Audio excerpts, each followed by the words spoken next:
मुल्क के सियासी मैच में तो हर रोज़ ही हम नाजरीन देख रहे हैं कि कभी उतार और कभी चढ़ाव आ रहा है। कभी एक जानिब पलड़ा भारी दिखाई देता है तो कभी दूसरी जानिब से तुंदो तेज़ हमले हो जाते हैं। और ये जो उतार चढ़ाव मैच का ये तो जारी ही रहता है, लेकिन एक मैच उधर भी आज जारी है, यानी एशिया कप का फाइनल। और उसमें आप देख रहे हैं कि सूरत हाल काफ़ी गंभीर नज़र आ रही है। पाकिस्तान को 171 रन्स का टारगेट मिला है और ऐसे में पाकिस्तानी टीम जो है वो हमें थोड़ी सी शुरू में प्रॉब्लम का शिकार नज़र आई, लेकिन अब बहरहाल थोड़ा सा लग रहा है कि शायद मिडिल ऑर्डर जो है वो संभाला देने में कामयाब हो जाए। इस वक्त तकरीबन 84 रन्स बना चुका है पाकिस्तान, 2 खिलाड़ी इसके आउट हुए हैं और तकरीबन 12 ओवर्स का जो खेल है वो मुकम्मल होने को है। तो ये सूरत हाल है। मैच के हवाले से थोड़ी सी बात करते हो, फिर आगे चलकर बात करेंगे सियासी मैच की भी कि ये किस तरफ जा रहा है और इसका रुख कहाँ जाकर ख़त्म होगा। मैं हूं समीना पाशा और इमरान याकूब खान साहब, ज़फ़र इरानी साहब मेरे साथ मौजूद हैं। ज़फ़र इरानी साहब की तरफ पहले जाऊँगी, थोड़ा सा कमेंट उनका ज़रूर लूँगी मैच के हवाले से। इलाली साहब, गुस्सा तो नहीं आ रहा आपको मैच देख के? अभी तक आप होपफुल हैं कि पाकिस्तान मैच जीत सकता है? देखिए, ये बड़ा क्लोज मैच होगा और पाकिस्तान ने 2 कैचेस छोड़ के इन्होंने अपने आप को बड़ा नुकसान किया है। वो 2 कैच कोई 30 रन उनमें से हमारा नुकसान हुआ है। और ये बाबर आजम और ये रिजवान, मैं तो हैरान हो गया हूँ। बाबर आजम, उसने कोई 8 इनिंग्स खेले, उसमें 2 दफ़े 30 रन बनाए। इसको तो अपने आप को ड्रॉप कर देना चाहिए। अच्छा।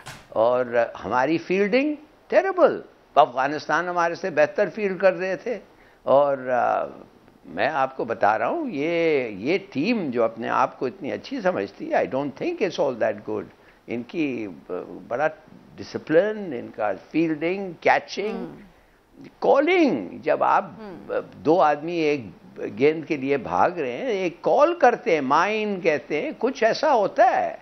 ये तो कुछ नहीं कहते, एक एक के टक्कर लगा दे, एक एक के they run into each other और कैच ड्रॉप हो जाती है। ठीक।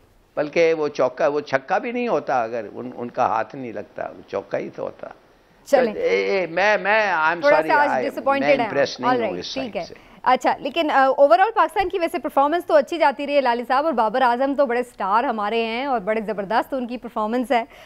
ये ठीक है आपकी बात। वैसे समीना, आखिरी 2 बॉल, समीना, इंडिया अफगानिस्तान के खिलाफ आखिरी 2 बॉल्स आपको फुल टॉसेस मिले हैं। अब आप बताएं, उसको तोहफा देना चाहिए। वो बॉलर फारूकी था उसका नाम मेरे ख्याल में। और इंडिया के साथ भी भाई इट वाज कट्स, ये ऐसे कंफर्टेबल विन्स नहीं थे, ये क्लोज मैचेस थे, इसमें कोई शक नहीं। तो इतनी सुपीरियरिटी जो हमारी थी वो नजर आनी चाहिए। ठीक है, चलिए थोड़ा इमरान साहब का भी कमेंट लेते हैं। इमरान साहब, आप तो खैर इस वक्त दूर हैं, मैच देख रहे हैं क्या? और आपके का तो चूंकि इंटरेस्ट होता है तो आप कहीं पे भी हो, मैच मिस नहीं करते। तो अभी तक तो क्या आपको लग रहा है मैच आखिर में खौफनाक हो जाएगा मजीद?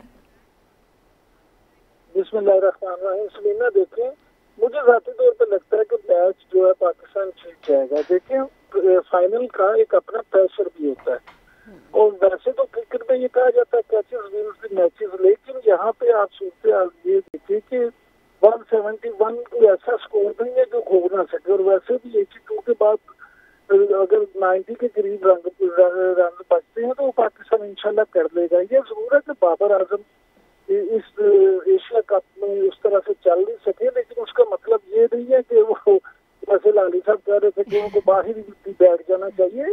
बाबर आजम के देश का दुनिया के नंबर 1 बैट्समैन माने जाते हैं। लोग, पूरी दुनिया उनकी बैटिंग की तारीफ करती है। तो प्लेयर्स में ये होता है, बैट पैच भी आ जाता है, बाज़ औक़ात कहीं आप क्लिक नहीं कर पाते, कहीं कोई मसला हो जाता है। तो यही तो हमारी टीम का हमेशा से अलविया रहा है कि हम हमेशा ये करते हैं कि 2 मैच में नहीं चला तो बाहर बैठ गया, 1 मैच में चल गया तो 4 मैच खेल लिए। तो बाबर आजम की तो अगर आप देखें तो एक्टिवली उन्होंने कितनी अच्छी परफॉर्मेंस की है, इसलिए मैं नहीं समझता कि अगर। अच्छा, वैसे मैं आज एक्सपेक्ट कर रही थी कि चूंकि काफ़ी ज़्यादा बाकी सारे मैचेस में टूर्नामेंट में नहीं वो परफॉर्म कर पाए, लेकिन आज मुझे लग रहा था कि एक ड्यू है उनके ऊपर इनिंग, तो आज वो शायद अच्छा कुछ करेंगे। इसमें कोई शक नहीं है कि ड्यू नहीं बल्कि ओवर ड्यू था। तो कैप्टन की इनिंग खेलना चाहिए, उन्हें कैप्टन की इनिंग खेलना चाहिए थी, लेकिन अगर वो नहीं खेल पाए तो चले, बाकी लोग हैं बिल्कुल और इंशाल्लाह ताला मैच जीतेंगे। और मेरा ख्याल है जो हिलाली साहब ये बात कर रहे थे ना अभी इमरान साहब कि जो पाकिस्तान एक कंफर्टेबल विन की उसमें नजर नहीं आया हमें, पूरे टूर्नामेंट में पाकिस्तान बहुत डोमिनेटिंग नजर नहीं आया, तो मुझे उसकी वजह ही बुनियादी तौर पर ये लगती है कि हमारा की प्लेयर ही जो परफॉर्म नहीं कर रहा, तो जाहिर सी बात है वो बाकी लोग भी उसी तरह से प्रेशर में होते हैं और कैप्टन अगर परफॉर्म ना करे फ्रंट से आकर तो ऑब्वियसली एक फ़र्क तो आएगा ना टीम में कि आपका की प्लेयर। बाबर आजम जो है टीम तो डिपेंड ही उन पर कर रही थी ना। मैं इसको जरा दूसरे अंदाज में लेता हूं। देखिए समीना, एक मिनट ये ब्लेसिंग भी है, ये पाकिस्तान के लिए एक तरह से ब्लेसिंग भी है कि पाकिस्तानी टीम में ये भी इत्मीनान पैदा हुआ कि देखें अगर बाबर आजम में भी परफॉर्म कर रहा तो हम जीत सकते हैं। ये बात नहीं है कि अगर बाबर आजम नहीं होगा तो हम खुदा ना खास्ता सारे मैचेस हार ही जाएंगे। इंडिया के खिलाफ आपने देखा जो मैच है, अगर इंडिया के साथ हम जैसे जीते, इंडिया का और पाकिस्तान का मैच हमेशा बहुत क्रूशल मैच होता है। अफगानिस्तान की टीम ने भी बहुत अच्छा परफॉर्म किया। आप ये नहीं कह सकते कि किसी कमजोर टीम के साथ हमने मैच फंसा लिया, अच्छी टीमें थी। और ऐसा ही होता है जब आप इस तरह के बड़े इवेंट में आते हैं, टूर्नामेंट में आते हैं, तो तमाम टीमें बराबर ही होती हैं। उसमें 19-20 का फर्क होता है, जो अच्छा ज्यादा परफॉर्म करते हैं वो अच्छा। चलिए इमरान साहब, हिलाली साहब का भी सुनते हैं कमेंट। जी हिलाली साहब। जी जी जी जी जी देखिए समीना, सीधी सादी बात यह है कि पहले तो आपके टीम में आप देखना चाहिए एजुकेशनल स्टैंडर्ड्स को भी क्या हैं, नंबर 1। अब देखिए कल की मैं बात करता हूँ, 4 चौके मारे हैं हिंदुस्तान ने, mid wicket, wide mid on और स्क्वायर लेग के दरमियान इतना सारा जगह उसने छोड़ा हुआ है। चले, मैं सोच रहा था इसको पता है ये बैट्समैन के बारे में, ये उधर उधर मारते हैं। पहले चौका लगा, चौर हो गया, दूसरा बॉल या तीसरा बॉल उधर से बिल्कुल दूसरा चौका, 2 बॉल के बाद तीसरा चौका उधर से, और फिर 4-5 बॉल के बाद एक और चौका।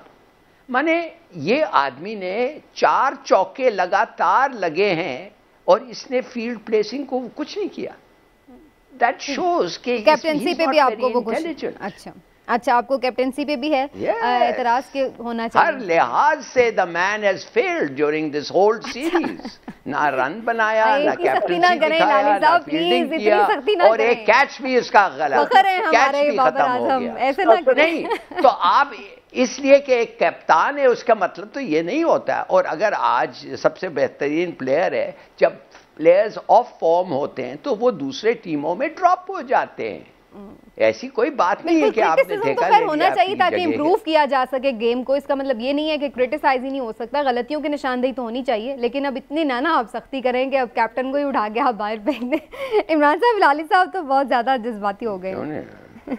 हिलाली साहब को ना इमरान खान की वजह से तो कप्तान जचता नहीं है। अब इमरान खान को कैप्टन बना देते हैं पाकिस्तान क्रिकेट टीम। हिलाली साहब जो है ना, नहीं, इमरान खान बड़ी गलतियां की खुद इमरान खान। माजिद जहांगीर को एक टेस्ट के बाद छोड़ दिया, he was a brilliant batsman. इस हद तक तो नहीं होना चाहिए, करेक्ट। लेकिन कोई मसला नहीं है, मैं ज़ाती तौर पे समझता हूं। ठीक है, चलिए we hope for the best. और ज्यादा करेंगे, जीतेगा, होप फॉर द बेस्ट। बिल्कुल बिल्कुल, इंशाल्लाह। अभी तो मैच बाकी है, हम कोई हार नहीं गए, बड़ा अच्छा है। और पाकिस्तान क्लोज मैच खेल रहा है, ये भी अच्छी बात है, लड़ है। और वैसे भी 2020 का फॉर्मेट बहुत छोटा फॉर्मेट होता है, तेज फॉर्मेट है, तो इसमें ज्यादातर मैचेस क्लोज एक और विकेट गया है मार्जिन। अच्छा जी, एक और विकेट गिर गई है और 93 पे अब हमारी ये 3rd विकेट गिरी है, लेकिन स्टिल 7 विकेट्स इन हैंड, तो अभी होप रहनी चाहिए बिल्कुल। और इमरान खान साहब तो कहते हैं आखिरी गेंद तक लड़ना चाहिए, तो वी होप के ये लड़ेंगे बिल्कुल। चलिए थोड़ा आगे बढ़ते हैं इस वक्त और थोड़ा सा ये देख भी लेते हैं कौन आउट हुआ है, क्या इनका। अच्छा जी, इफ्तिखार आउट हुए हैं और ये कैच आउट हुए हैं, बाउंड्री के पास इनका कैच ले लिया गया। तो बहरहाल जी, इस उम्मीद के साथ कि पाकिस्तान ये मैच इंशाल्लाह जीत जाए, हमारे शो के दौरान ही कोई ऐसी खबर आएगी तो हम आपको अपडेट कर देंगे। थोड़ा आगे बढ़ते हैं, अब चलते हैं जिस सियासी मैच की तरफ। और जो मैच चल रहा है उसमें आज एक इस लिहाज से भी अहम दिन है कि शहबाज शरीफ साहब की गवर्नमेंट को आज 5 महीने मुकम्मल हो चुके हैं। बहुत ज़्यादा हर वक्त इमरान खान साहब की जो गवर्नमेंट थी उसकी वैल्यूएशन चलती रहती थी, तो आज ये भी हमने सोचा कि क्यों ना इस गवर्नमेंट की भी, जो कि इतनी सारी जमातों के साथ मिलकर बनाई गई, इतने बड़े बड़े ब्रेन्स और एक्सपर्ट्स जो हैं वो यहाँ पर जमा हैं, तो कितना इन्होंने मुल्क में बेहतर परफॉर्म किया, इस पर भी बात होनी चाहिए। इमरान साहब, पहले आपकी तरफ आते हुए आप समझते हैं कि वज़ीर आज़म शहबाज शरीफ बड़ी ज़बरदस्त परफॉर्मेंस दे पाए और मुख्तलिफ महाज पर, चाहे वो फॉरेन मिनिस्ट्री हो, मईशत हो, गवर्नेंस हो, उसमें कोई काम कर दिखाया उन्होंने कमाल? देखें, गुजारिश ये है कि आम लोगों का ख्याल था कि जिस तरह से मियां शहबाज शरीफ बहुत अच्छे एक वज़ीर आला के तौर पे साबित हुए थे पंजाब में, उसी तरह एक अच्छे एडमिनिस्ट्रेटर के तौर पे वो मरकज में भी अपनी परफॉर्मेंस दिखाएंगे। लेकिन उन लोगों के ख्याल में शायद शहबाज शरीफ उस तरह से परफॉर्मेंस नहीं दिखा पाए। मैं इसको जरा दूसरे जाविये से देखता हूँ। मैं इसको इस तरह से समझता हूँ कि शहबाज शरीफ जब बने हैं वज़ीर आज़म, तो जो मुल्क की सूरत हाल थी, जो मामलात थे, जिस तरह से IMF के साथ मुश्किलात थी, उसमें शहबाज शरीफ ने अच्छा खासा परफॉर्म किया है।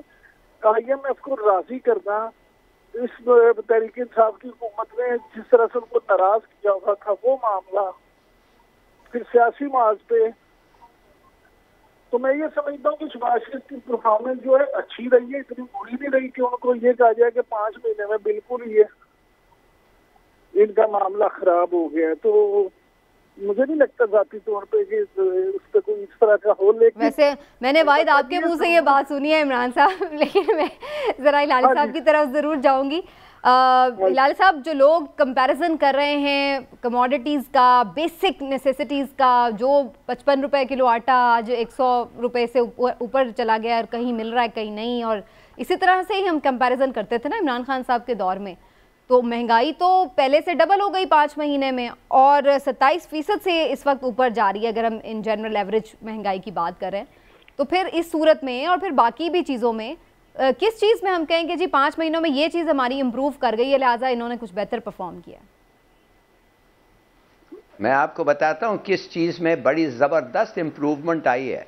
अपने आप को जेल से बचाना बहुत ज़बरदस्त कार्रवाई की है शहबाज शरीफ साहब ने। पहले तो नैब को इतना न्यूट्रलाइज किया है कि आप यकीन करें कि IMF सोच रहा है कि भाई ये नैब को तो बिल्कुल टूथलेस हो गया है, तो कुछ ऐसा इदारा होना चाहिए। इसलिए पाकिस्तान जो है, आपको पता होगा 130 नंबर है 138 में से, तो एक इदारा जो लग रहा था कि वो लोगों को पकड़ रहा है और कुछ करेगा, उसको तो पूरा टूथलेस, उसके सब दांत निकाल के ख़त्म कर दिया है उसको। दूसरा FIA को वो कानून बदलें और अफसरों को चेंज करके वो भी ख़त्म हो गया है। और तीसरी बात ये है कि अगर कुछ थोड़ा सा ये धांधली इलेक्शंस बचाने में अगर वो EVMs इस्तेमाल करते, कुछ चांसेस थे, कुछ क्या काफ़ी चांसेस थे। 160 तरीके हैं धांधली के, 130 को EVMs रोक रहे थे, वो भी ख़त्म हो गया, EVMs भी नहीं इस्तेमाल हो रहे हैं। और इसलिए कि शायद वो इतने लोग जो ओवरसीज़ पाकिस्तानीज़ हैं, बहुत सारे, ज़्यादातर वो इमरान खान के लिए वोट करना चाहते हैं, तो उन्होंने कहा इनको वोट ही ना दो। तो जी ये तो कमाल कर दिया है, ये तो अपना भी पोजीशन। और अगर और भी कुछ आप चाहते हैं सुनने, तो ये कहें कि इलेक्शन को भी पोस्टपोन कर दिया। और ख़ास तौर वो इलेक्शन जो अगर 9 सीट्स में 6, 7, 8 अगर ले जाता इमरान खान, तो लोग कहते हैं यार जनरल इलेक्शन की ज़रूरत क्या है, ये तो आसाम से जीत जाएगा। वो सब ख़त्म हो गया है। तो उस लिहाज से इसने बड़ा अच्छा काम किया है। मगर जो काम इसने अच्छा नहीं किया है, तो 3 गुना प्राइसेस हायर हो गए हैं, by the way, not only twice. Future plans क्या हैं इकोनॉमी के लिए? कोई नहीं, ज़ीरो, पीरियड। फ्यूचर तो है ही नहीं इकोनॉमी के लिए। और इंटरनेशनल प्राइस खाना वो क्या एडिबल ऑयल का कम हुआ है तो इधर प्राइस बढ़ गए, तेल का कम हुआ है इधर भी प्राइस बढ़ गए। तो मेरे ख्याल में इस हालत हो गई है कि वो मिफ्ता तो रोने लग गया जब बात कर रहा था। वो किस पे रोने लग गया?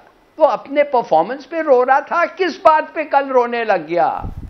वो लोग कह रहे थे इस बात पे कि वो हमारे फ्लड इफेक्टीज के पास खाना वाना नहीं है, तो खाना अगर नहीं कैसे होगा?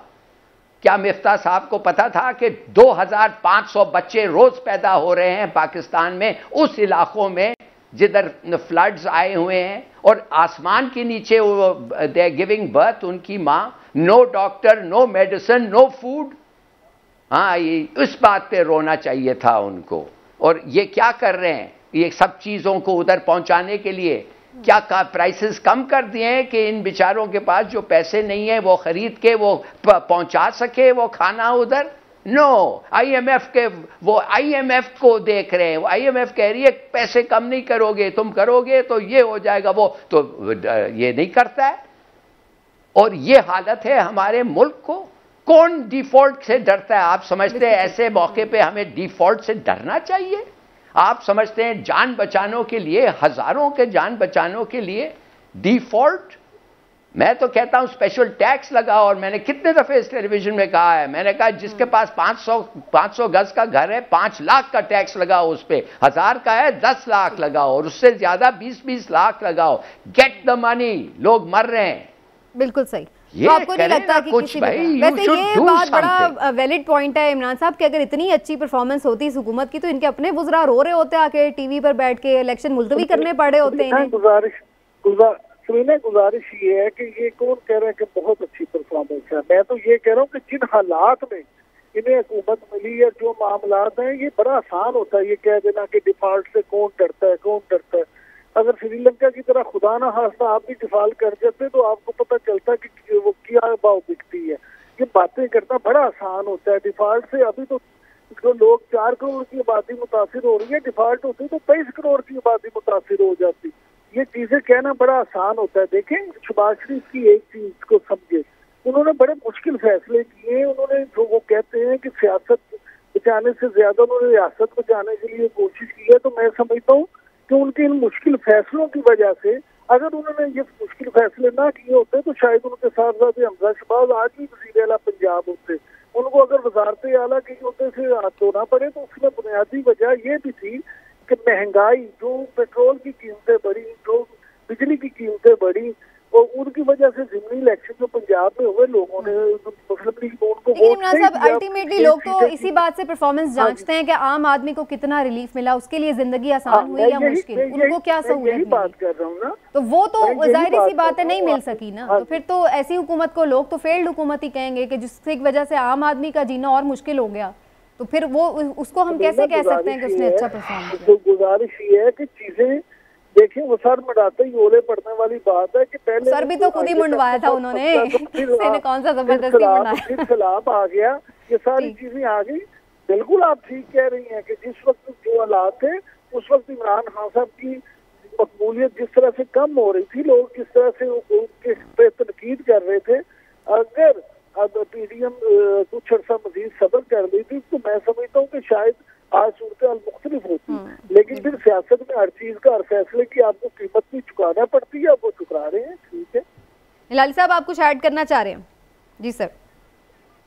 मैं जल्दी से ये कह दूं कि इस मुल्क में गरीबों का कोई परवाह नहीं करता है, खास तौर ये गवर्नमेंट और खास तौर ये लोग जो इस वक्त गवर्नमेंट में हैं। इन्होंने 30 साल का इनका रिकॉर्ड लोगों के सामने पेश कर दिया और हम जानते हैं ये क्या इंपॉर्टेंस देते हैं गवर्नमेंट को। और ये मिस्टर शहबाज शरीफ हर रोज, आपने देखा नहीं, वो सेक्रेटरी जनरल के सामने वो कह रहा था मैं आपको एश्योरेंस देना चाहता हूं कि ये पैसे ठीक से हम इस्तेमाल करेंगे, ये पैसे करप्शन पे नहीं जाएगा, ये पैसे वाकई लोगों को पहुंचेंगे। भाई तुम्हें किसने कहा कि नहीं पहुंचेंगे? क्या वो गोरेस ने कहा रोक के, तुम्हारे को देख के कहा कि भाई make sure that the money reaches the poor और करप्शन ना हो? तुम्हें क्या फिक्र है? क्या इसलिए कि तुम्हारा रेप्यूटेशन ऐसा है? क्या वजह है कि तुम कह रहे हो किसी को कि ये पैसे हम नहीं खाएंगे? कौन पूछ रहा है कि तुम खाओगे ये पैसे? You see, look at this. देखिए, प्लीज अंडरस्टैंड, इनका कोई स्टैंडिंग नहीं है, स्टैचर नहीं है। इनके बारे में लोग सब जानते हैं, इसलिए मैं आपको कह रहा हूं इनको कोई परवाह ही नहीं है। ये क्यों कह रहा है मुफ्ता इस्माइल, इसको मैं क्रेडिट दूंगा। वो अपने बिजनेस कम्युनिटी को कहता है खुदा के लिए 1% आपके प्रॉफिट से 1% दे दें, लोग मर रहे हैं। इस तरीके से उसको अपील करना चाहता है। वो टैक्स लगाओ, फ्लड टैक्स लगाओ, लो इनसे पैसे और मेक श्योर कि ये पैसे देते हैं आपको। यार खुदा के लिए, we are citizens of one country, a nation. ऐसे नेशंस नहीं बनते कि अमीर बैठे हुए हैं, परवाह नहीं करते। और कहते हैं हम करप्शन नहीं करेंगे। और अभी भी अमीर की तरफ जाते हुए ऐसे लगता है रिलक्टेंट है, बहुत सारा गरीब पर ही आता है। इस वक्त ये सूरत हाल है कि लोग बिजली के बिल लेकर लीडरलेस प्रोटेस्ट करते हुए हमें नजर आ रहे हैं और बाहर रोते नजर आ रहे हैं। और इमरान साहब, मैं एक बात और ऐड कर दूं, आपने चूंकि पहला ही जो कमेंट दिया वो मेरे लिए बड़ा हैरानकुन था, जब आपने कहा कि उनकी परफॉर्मेंस ठीक है, इतनी बुरी नहीं है। मैं ये हैरान हो रही थी कि खुद मरियम नवाज साहिबा और जो मियाँ साहब हैं वो नहीं उनको उस तरह से आगे डिफेंड कर पा रहे, लेकिन आपने एक बड़ी हिम्मत का मुजाहरा किया। नहीं सुमीना, मेरी बात सुने, मैंने आपसे ये कब कहा है कि जी उनकी बहुत अच्छी परफॉर्मेंस? नहीं, मैंने भी ये नहीं कहा। मैं तो उनका देखिए मैं बतौर एनालिस्ट ये समझ रहा हूँ कि जिन हालात में आप देखें, एक बंदे को अगर आप कुएं में फेंक देंगे तो उससे तवक्को ये करेंगे कि वो दौड़ लगाना शुरू कर दे, तो फिर आपकी अकल पे भी मातम करने को दिल चाहेगा ना। वो नहीं फेंका ना सर, वो खुद छलांग मार के आए हैं अगले बंदे को हटा के। इशू ये है कि अगर आप एक खुद दिमाग अपना माइंड बना के बैठी हुई है तो मैं तो नहीं कुछ कर सकता। आप एक चीज को समझें कि जो मैं कहना चाह रहा हूँ, मुझे भी आप इतना तो हक देना कि मैं अपनी राय का इज़हार गुजारिश सिर्फ इतनी है। नहीं दे रही है आपको हक, ऐसे क्या कह रहे हैं आप? बहुत देती हैं आपको। हिलाली साहब मुझे पता है, हिलाली साहब मुझे पता है कि आपको मेरी बातें सुन के अच्छा नहीं लग रहा है, लेकिन मैं आपकी बातें सुन रहा हूँ, आप भी ये सुने। मैं ये समझता हूँ कि शहबाज शरीफ सियासी लीडर है, बतौर वजीर आजम जो है वो देख लें, इस्लाम में आपको एक ही बंदा नजर आ रहा है जो बेचारा जहाँ भी है वो जा रहा है, कम से कम उनकी दिल जोई करने की, वहाँ को मदद करने की कोशिश तो कर रहे हैं। वहाँ जाके कम से कम ये तो होता है जहाँ वजीर आजम जाता है मामला कुछ बेहतर हो जाते हैं। आप बिल्कुल ये नहीं कह सकते कि वो हाथ पे आकर बैठे हैं तो उन्होंने सिर्फ अपनी सियासत में जाने के लिए कोशिश कर रहे हैं। तो जो चीजें पॉजिटिव नेगेटिव हैं, जो गलत है हम कहते हैं कि शहबाज शरीफ की ये बातें गलत है, जो ठीक है उन पे आपको उनको क्रेडिट भी देना चाहिए कि भाई वाकई वो बंदा अगर कोशिश कर रहा है तो अच्छी बात है, उसके लिए स्वाम से ऐसे लोगों की कोशिश करनी चाहिए। ठीक है, चलिए जी। नहीं है कि सिर्फ जलसों पे जोर हुकूमत, ये बात है। वैसे सबसे ज्यादा सैलाब गान के पास मियाँ शहबाज शरीफ साहब नजर आए हैं, इसमें कोई शक की बात नहीं है। लेकिन वैसे आपकी बातें आज सिर्फ हिलाली साहब को नहीं, शायद मरियम नवाज साहिबा को भी ना अच्छी लग रही हो। इमरान साहब ये लाइटर नोट पे था। एक छोटा सा ब्रेक लेते हैं, वापस आते हैं, ब्रेक के बाद डिस्कशन को आगे बढ़ाएंगे हमारे साथ।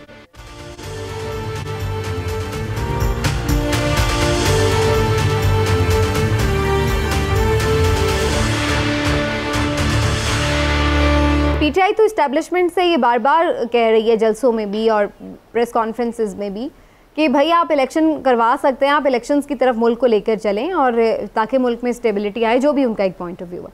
तो द थिंग इज़ कि वो उनसे क्यों बार बार कह रहे हैं, जबकि ये तो उनका काम नहीं है, उनको तो सियासत से दूर रखना चाहिए। इसलिए नहीं, कमाल है, वो इसलिए कह रहे हैं कि ये पाकिस्तान है और 40-50 साल का हिस्ट्री वो देख रहे हैं और वो देख रहे हैं कि इस्टेब्लिशमेंट बहुत चीज़ें कर सकती है और पर्सुएट कर सकती है, और जब वो पर्सुएसिव होना चाहते हैं वो कर लेते हैं। तो बड़ी अच्छी बात है, उनको कह रहे हैं कि भाई हम निकल आए, सड़कों पे निकल आएंगे, प्लीज़ हेल्प अस। प्लीज़ उनको कहें कि इलेक्शन इस वक्त सबके लिए अच्छा है, पाकिस्तान के लिए अच्छा है। वो तो कहता है इमरान खान कि अगर आप नहीं कराएंगे और स्टेबिलिटी नहीं आएगी, मैशत तबाह हो जाएगी। बिल्कुल ठीक। आप कह रहे हैं नहीं, ठीक है। इमरान साहब आपका इस पे भी क्या ओपिनियन है? ये भी, और साथ में ये कि इमरान खान साहब के कल के जलसे के हवाले से भी ये एक्सपेक्टेशन थी कि शायद वो कोई फाइनल कॉल दे देंगे लॉन्ग मार्च के हवाले से, लेकिन ऐसा लगा कि फिर से उन्होंने इसको थोड़ा सा पोस्टपोन किया है और कोई फर्दर इस पर डेट अनाउंस नहीं की। तो आपको लगता है कि ये आखिरी ट्रम्प कार्ड है जो वो फौरी तौर पर यूज़ नहीं करना चाहते, बल्कि अभी वो सिर्फ बातचीत के जरिए भी मामले को हल करना चाहते हैं?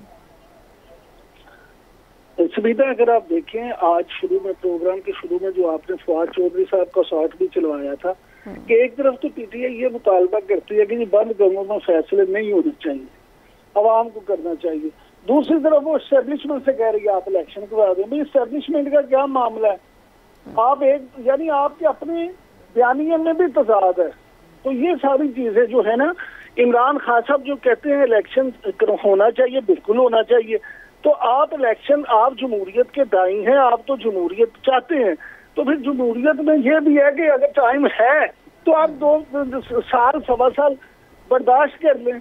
जब वो टाइम पूरा हो जाए आप इलेक्शन, उस वक्त इलेक्शन हो जाएगा, आप इलेक्शन लड़े और जीत जाए, वज़ीर आज़म बन जाए। ठीक है, जितनी दफा जीते उतनी दफा वज़ीर आज़म बन जाए। लेकिन प्रॉब्लम ये है कि यहाँ पे हमारे यहाँ अलमिया ये है कि तमाम सियासतदान अपनी अपनी आंख से सियासत को देखते हैं और अपनी अपनी मर्जी के फैसले चाहते हैं।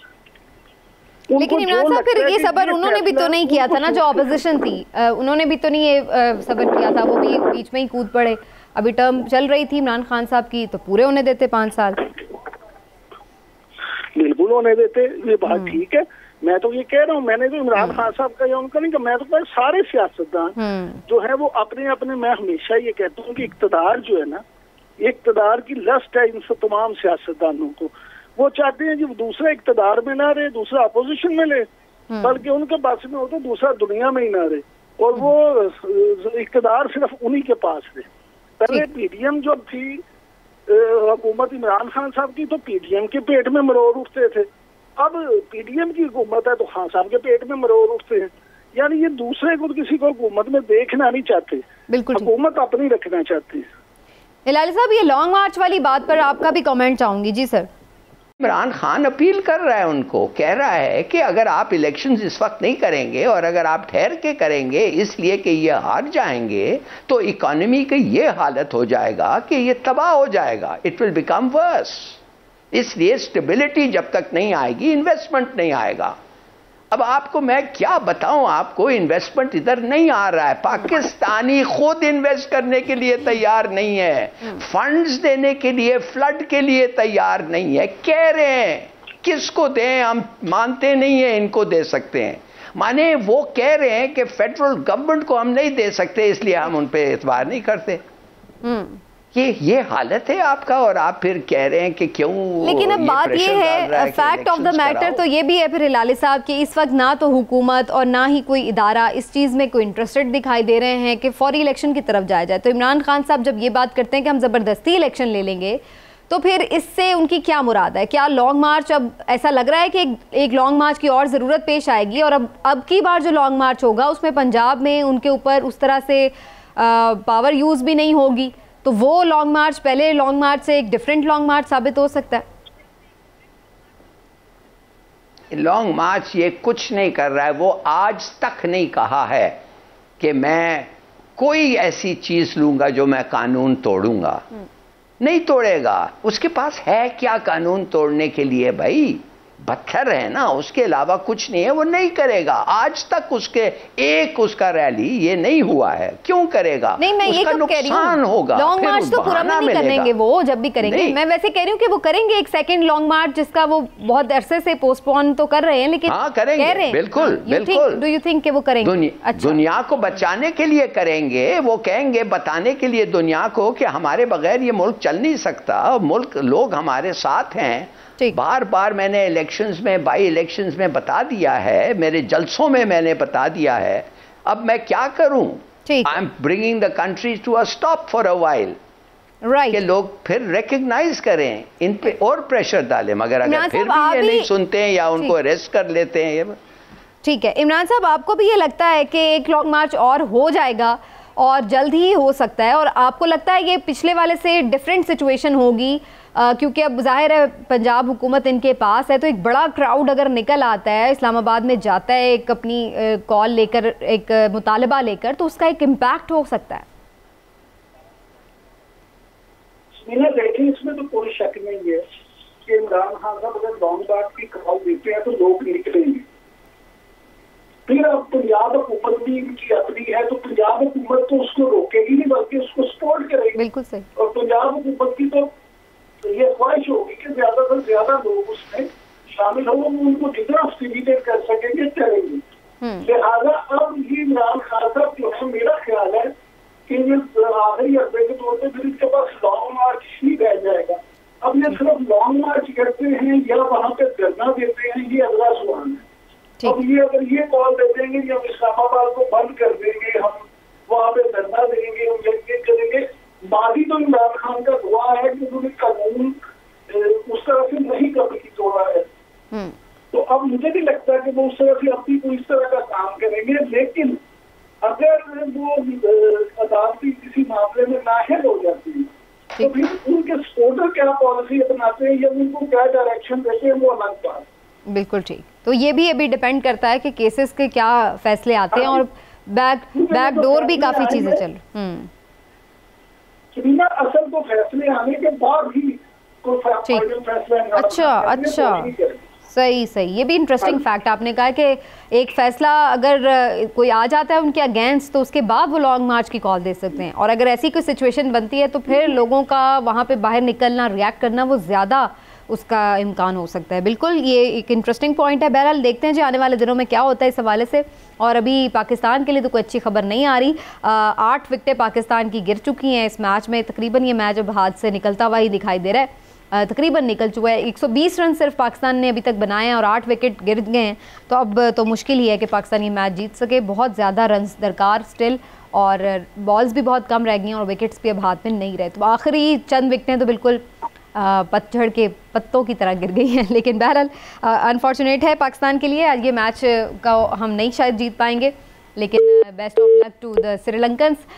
वैसे भी बेचारे बहुत परेशान हैं। क्यों लाले साहब, श्रीलंकन्स डिफॉल्ट कर चुका है उनका मुल्क, तो ठीक है कोई बात नहीं, अगर वो जीत भी जाते हैं, क्या ख्याल है? एक खैर सगाली, गुडविल जेस्चर। नहीं जी, ये इन्होंने इनका हर चीज हमारे से बेहतर है। इनका बैटिंग हमारे से बेहतर है, फील्डिंग तो लाख दर्जे बेहतर है। Right, I mean, why shouldn't they win? They are the better side. ये तो बेकार थे आज। चले, ये 3 कैचेस इन्होंने ड्रॉप किया है, 40 रन खामखा दे दिए हैं ऐसे ही।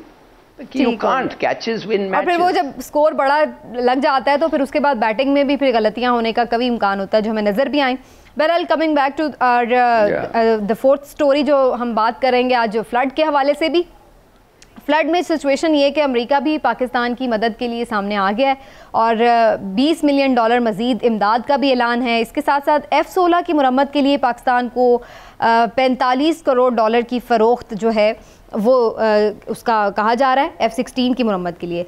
तो आगे भी कुछ चीज़ों में ऐसा लग रहा है कि उनकी कुछ आमदोरफ्त, कुछ ऑफिशल्स का आना जाना, उससे भी ये अंदाज़ा हो रहा है कि शायद पाकिस्तान और अमेरिका के जो ताल्लुकात हैं उसमें थोड़ा सी बेहतरी आ रही है। क्या ये ऐसे ही देरपा बेहतरी है या क्या इसका इम्पैक्ट हो सकता है, इस पर बात बड़ी करनी ज़रूरी है। हिलाल साहब, आप ही की तरफ पहले, आपको लगता है कि ये चूँकि वाकई फ्लड सिचुएशन बहुत सीरियस है इसलिए उन्होंने ये सारा हेल्प आउट किया है, या ओवरऑल जो एक इस गवर्नमेंट के साथ उनकी बेहतर रिलेशनिंग है इसलिए ये सब कुछ हो रहा है? नहीं, आप बिल्कुल सही कह रहे हैं। ओवरऑल बेहतर हुआ है। जब रिजीम चेंज हुआ है तो कुछ तो मिलना था ना, अब मिल गया है हमें जो हम चाहते थे। एक तो पहले तो सिर्फ 30 मिलियन दिया है। आप यकीन कर सकते हैं, लेस देन $1, 33 मिलियन लोग डिस्प्लेस हुए हैं और इन्होंने 30 मिलियन दिया है।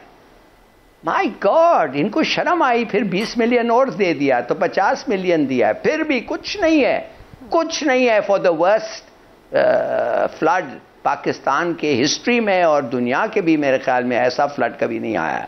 और ये तो स्पेयर पार्ट्स, 450 मिलियन के स्पेयर पार्ट्स बेच रहे हैं हमें।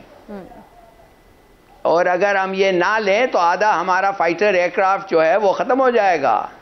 और इनके स्पेयर पार्ट्स इनके प्राइसेस पे हम खरीद रहे हैं। This is not a gift, ये कोई असिस्टेंस नहीं है। और शुक्र करना चाहिए कि इन्होंने IMF को कहा अच्छा दे दो एक ट्रांच। हाँ, और 1-2 बिलियन जो तुम ज्यादा करना चाहते थे, 4 से 6 बिलियन, वो भी ठीक है, हमारी इजाजत है। और वर्ल्ड बैंक और IMF को कहा और वर्ल्ड बैंक और ADB को कहा है हाँ तुम भी 1-2 बिलियन दे दो। और सऊदी, कतर और UAE को कहा हमें कोई इतराज नहीं है। इन अदर वर्ड्स समीना, इन लोगों ने वीटो नहीं किया है, मगर आप सोचिए तो सही, इनके कंडीशनैलिटीज बल्कि और भी स्ट्रांग हो गए हैं। कंडीशनैलिटीज जो हमारे खिलाफ हैं वो ज्यादा टाइट कर दिया है इन्होंने। तो ये अमेरिका है भाई, ये आपको नचाता है पैसे के लिए। ठीक है, मैं कब से कह रहा हूं छोड़ो इनको, इट्स अ बैड मैरिज। लेकिन इमरान साहब, जो इस वक्त मुल्क के हालात हैं उसमें हम क्या ये चीज़ें देखें कि हमें किससे इमदाद आ रही है, या फिर ये देखें कि जो भी मिल रहा है उसको हम ले लें क्योंकि हमारे हालात ऐसे हैं और हम मुश्किल में। वो फिर बात वही है कि F-16 के अगर पुर्जे आप नहीं खरीदेंगे तो क्या करेंगे? उनको उसी तरह नकारा करके रख लेंगे। जब आपके पास एक वो चीज है जिसकी आपको अपने दिफा के लिए जरूरत भी है और अच्छा जरूरत है, तो फिर शायद तो आपको मानना पड़ेगी ना, आपको चाहिए वो लेना पड़ेंगे। अब हर दफा आप चाहेंगे वो इमदाद के तौर पर दें या खरीदें या जो भी करें, लेकिन आपको वो चीज चाहिए, लिहाजा वो आपको खरीदना पड़ेगी। दूसरी बात यह है कि पाक अमेरिका जो ताल्लुकात है, देखें अमेरिका कोई मिशनरी मुल्क नहीं है। अमेरिका से ये तवक्को रखना कि वो आपको खुश करने के लिए, आपकी खिदमत के लिए, आपके फायदे के लिए कुछ करे, तो मैं समझता हूँ ये इंतहाई एक जो है ना दीवाने का ख्वाब ही हो सकता है। अमेरिका ने तो देखना अपना फायदा, उन्हें किस फायदा में क्या फायदा है। ठीक, बिल्कुल ठीक। तो ये जो है ना, अच्छा चलिए थोड़ा सा इसको आगे लेकर चलती हूँ। चूँकि फ्लड के हवाले से भी अमेरिका ने मदद की है, फ्लड के ऊपर काफ़ी बात भी हो रही है, तो इसी सिलसिले में अब से थोड़ी देर बाद तकरीबन 11 बजे इमरान खान साहब भी एक और टेलीथॉन करने जा रहे हैं सैलाब मुतासरीन की फ़ंड रेजिंग के लिए। तो हिलाली साहब, आपको क्या लग रहा है, ये एक अच्छा जेस्चर है, एक दफ़ा फिर से वो फंड रेजिंग करें और इससे वाकई लोगों को फ़ायदा होगा? क्योंकि बहुत सारे लोग तो पिछली दफ़ा ये भी बात कर रहे थे कि जी पता नहीं लोग सिर्फ अनाउंसमेंट कर रहे हैं कि पैसे देंगे भी कि नहीं देंगे। समीना, जो अगले दफ़े जो इन्होंने किया था काफ़ी रेज किया था, मगर बुरा ख़बर ये था कि गवर्नमेंट खुद रुकावट दे रहे थे। अब मुझे नहीं पता गवर्नमेंट वाकई दे रहे थे कि ये प्रोपेगेंडा था, मगर खुदा के लिए कोई रुकावट आनी नहीं चाहिए, उसका जिक्र और बात भी नहीं होना चाहिए। आपके जब पैसे आप रिसीव कर रहे हैं अपने लोगों से बाहर, जो अपना पेट काट के आपको दे रहे हैं, खुदा के लिए रिसीव द मनी ग्रेसफुली, और कोई वो रेड क्या कहते हैं वो रेड टेप ना डाले बीच में कि वो पैसे हासिल ना पड़े, मिल नहीं सके, ये करो वो करो, इधर जाओ। ये तो ऐसी इनकी दुश्मनी हो गई है ये पार्टीज की कि ये एक्चुअली वो उनको परवाह नहीं है कि आप अपने सिटीजन्स को मर रहे हैं। वो जैसे मैंने कहा, डॉक्टर नहीं है, मेडिसिन नहीं है, कोई जगह भी नहीं है, और 2500 आज बच्चे पैदा हुए हैं अंडर द ओपन स्काई। ठीक, बिल्कुल ठीक। क्या आप लोगों को, what kind of people are you? ठीक है, बिल्कुल सही। चलिए देखते हैं कि होपफुली इस टेलीथॉन में भी लोग बढ़ चढ़ कर हिस्सा लें और लोगों के लिए जो बहुत इस वक्त परेशान हैं उनकी मदद का सामान मुहैया हो। नाज़रीन, इसके साथ साथ आज 11 सितंबर भी है और बाबाए कौम कायद-ए-आज़म मोहम्मद अली जिन्ना का 74वां यौम वफ़ात भी। जाते जाते उनको भी खराज अक़ीदत पेश करते हैं, लेकिन ये कह के कि हम शर्मिंदा हैं आपसे, हम वो नहीं कर सके जिसके लिए आपने ये मुल्क बनाया था, लेकिन इस उम्मीद के साथ कि आने वाली नस्लें इसको बेहतर पाकिस्तान बनाने में कामयाब हो जाए और काश हमें आप जैसा लीडर एक और मिल जाए। इसी दुआ के साथ आज का प्रोग्राम समेटते हैं। इंशाल्लाह फिर आपसे मिलेंगे। अपना ख्याल रखें नाज़रीन, अल्लाह हाफ़िज़।